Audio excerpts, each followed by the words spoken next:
All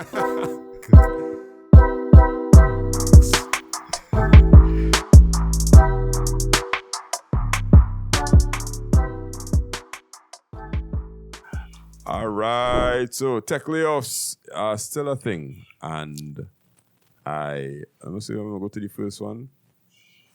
Tech layoffs, lay off 17% of employees. I think you're sent here, right? All right, so let me see. Discord is laying off 17% of employees, and an internal memo, Jason Citron said that the company grew headcount too quickly over the past few years. I wonder why.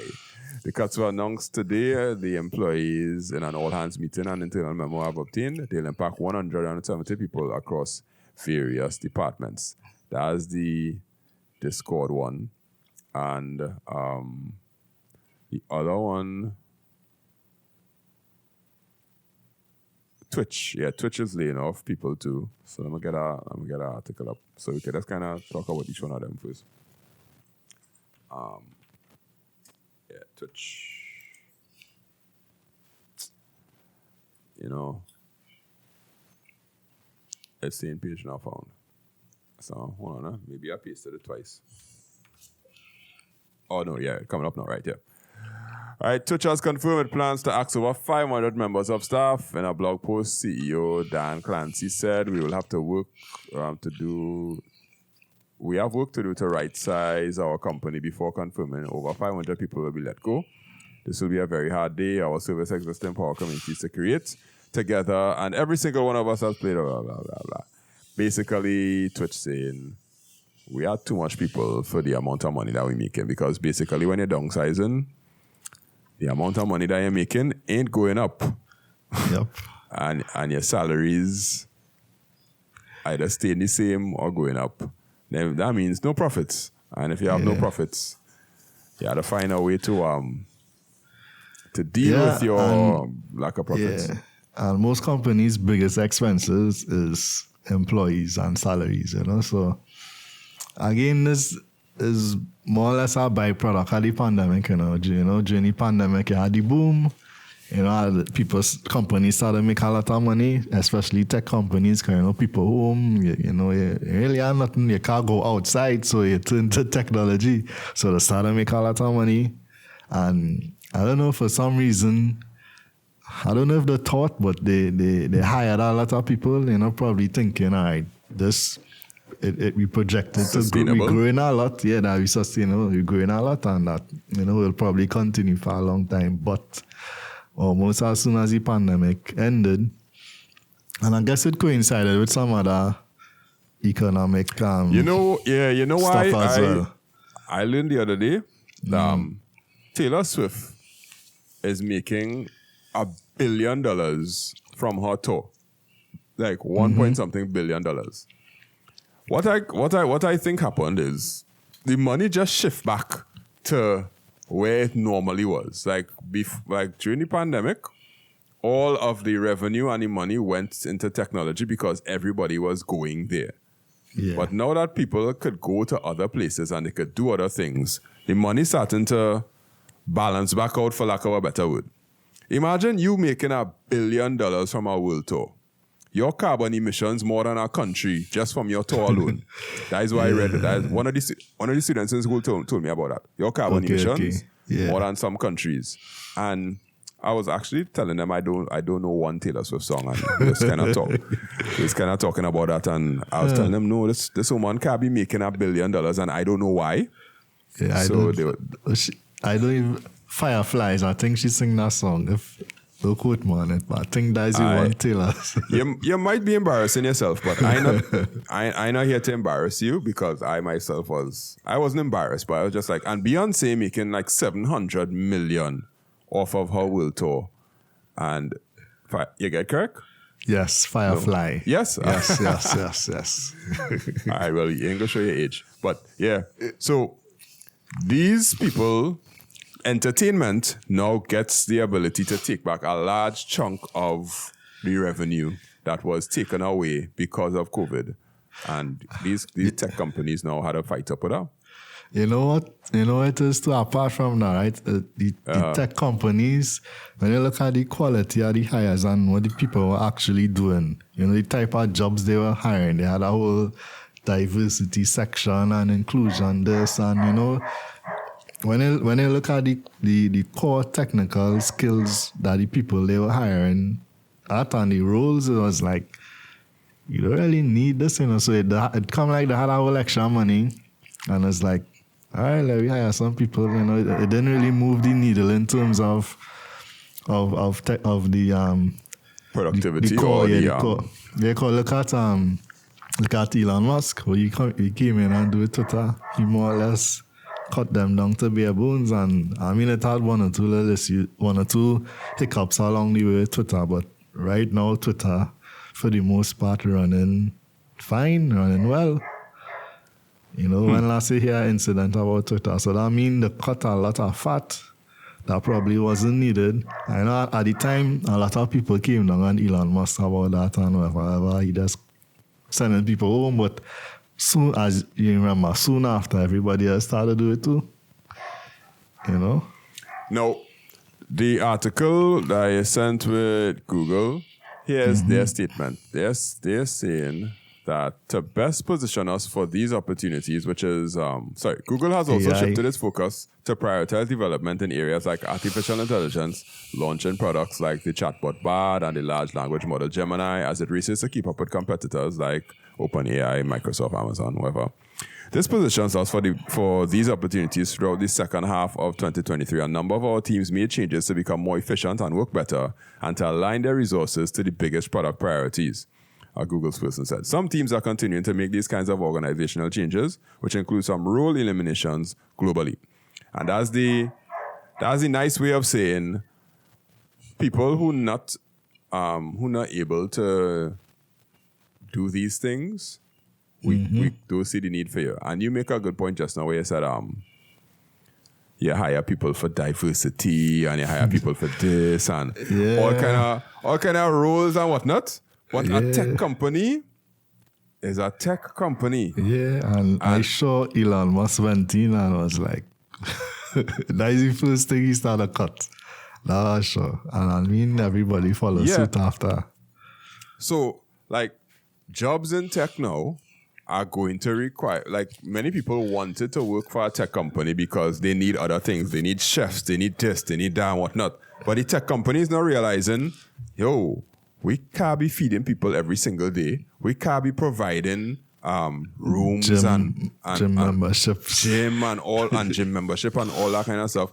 We are about the holistic employment thing, but at the end of the day, we're fighting with other companies that making billions of dollars, and we had to make billions of dollars too because we had to please his investors, which is our next story. Because pleasing investors is always a drama, but you had to be a tech company. So you're going to have to actually keep your tech people and then the other people who are not contributing to the tech. You have to decide and make some hard decisions. Yeah. I mean, one area outside of tech that they probably need to keep spending a lot of money is lawyers, especially with the EU around. For sure. Well, I mean, lawyers is the most future-proof job in the world, you know. Yeah. Like, the only other future-proof job is a garbage man. But you really think so? It's a garbage trucks that will come and empty garbage for itself, you know.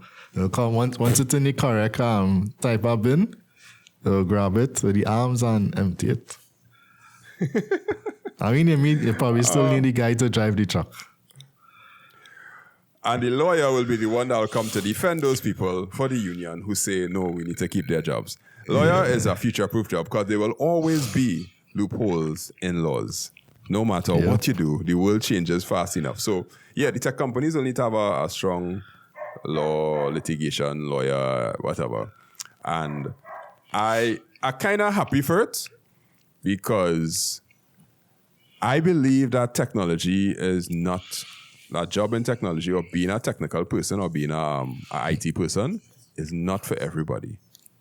And everybody telling the children, get into IT. IT is the thing to do or whatnot. And I'd be like, no, you're not. If you're not a problem solver, you're going to find IT very frustrating, and you're going to try to find ways to make quick money off of IT. But making quick money out of IT is not a good deal because you'll get poor products and you'll get bad products. You need people who actually care and want to. You know what I think probably happening now too. In Trinidad, you have one person that doing 5-6 different jobs. He doing sysadmin, he doing development, he doing networking, he doing this. Yeah. In the US and in some of these companies, literally one person or one department that's doing one of them jobs. Granular, yeah. I feel them might come more to we model. So you're like, yes, you just doing one thing, you need to do 3-4 other things too. Yeah, you're totally correct. I believe that because honestly, IT has so much overlapping. If you think of you think of a web developer, you can't just be living your life doing front end alone. All you're doing is changing colors, changing fonts, changing this, changing that. Like it's very easy to start to learn at least some back end stuff now. Like before, let me say 15 years ago, it's real hard to learn back end because you're basically going to be a command line specialist and doing all kind of stuff now.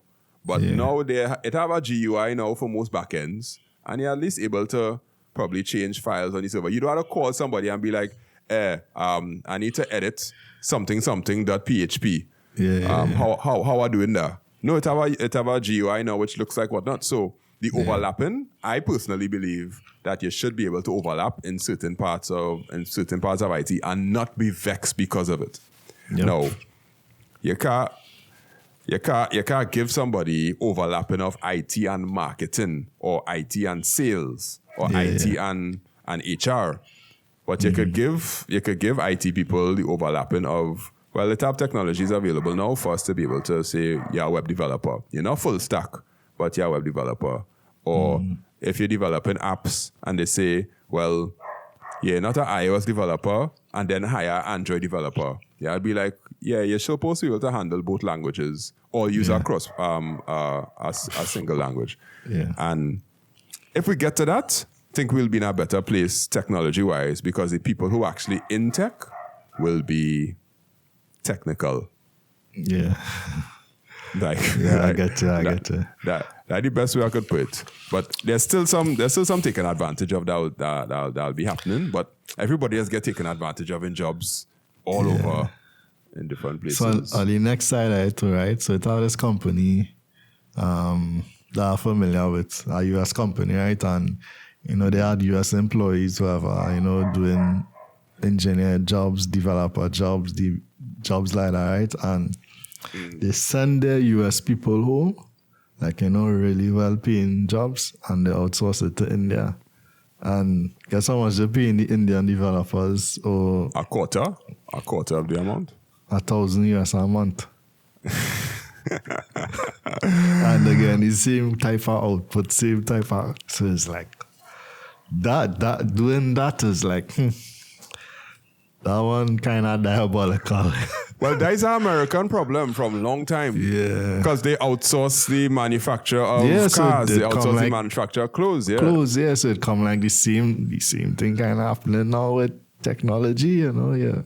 You could, that 1,000, I probably used to pay somebody 6, 7, 8 times that $1,000. But that is America's fault. Yeah. Because let me say that very nicely. They made that monster because they wanted to create the American dream where everybody is able to get this, that, and have a particular quality of life and market that quality of life to them. So when you market that quality of life to them, all the employers now have to have the pressure of, okay, we have to make sure that everybody in America gets this quality. That is why it's real tough to get a job now that giving you perks and them kind of thing. And we've seen it in tech right now, but it's happening in manufacturing and all them places too, because them companies ain't trying to fund your American dream lifestyle anymore. That bubble basically pop. All the millennials on them right now, like, yo, my parents could have bought a house, but you ain't getting no house now. And they're like, I'm going to travel. I'm not going to try and follow this American dream. I want to live my life. I mean, probably not the best advice, but You know, Well, yeah, you're not a millennial too. I fit in millennial, and I share some of the views that America has screwed us over in terms of thinking what life is supposed to be like in our world where capitalism will only create a divide. Capitalism is built to give people a chance, but it's also built to keep the rich. All right. I don't want to go into this, but was the flip side then? If it's not capitalism, then what? Socialism? Oh yeah, I can't say. I really just find capitalism It probably had to be a mixture capitalism. between... Capitalism. The core concept of capitalism is good, which is if you have an idea, you have the right to capitalize on it and make money off it. It's just that corporations and big people who have made it, the government never really took into consideration that capitalism could create monsters. And if you don't put things in place to handle those monsters, they will devour everybody. I was reading something this week, like the whole idea of capitalism start off good, you know. So like in the probably say right after the Second World War, the 50s, 60s. 1950, 60 years, somewhere after the Industrial Revolution. The upper class and the middle class, it didn't have much of a gap, you know. Yeah. You could have been middle class and upper class or even, below, and it wouldn't have much between what you could afford and what the middle class could afford, you know. It was correct. Similar. And then, they start introducing debt and loans and credit cards and all of that. And exactly, because the banks capitalize on people's desire to get things and commercialize their life and follow the American dream. Yep, exactly. Yeah. And then that is where the gaps started widening. The rich get richer, capitalizing on the people below, trying to keep up with the Joneses, you know? Exactly. Then, I love that show, Keeping Up with the Joneses. That's teacher plenty about life. One day I'll make my children watch it, but I think it's too much cursing right now. When they get older, I'll be like, all you come and watch this show. All right. Yeah. Well, I glad we talk about this because I didn't know that I had so much thoughts about it. When you sent me the article, I was like, okay, tech layoffs again. I like talk about that, but I didn't know I had so much inside of me to talk about. Tech should be tech. Tech should be tech. All right. Final break before we come back with our random story. And I don't know what the random story is, but we'll see what it is. That's why it's called the random story. So we back after this.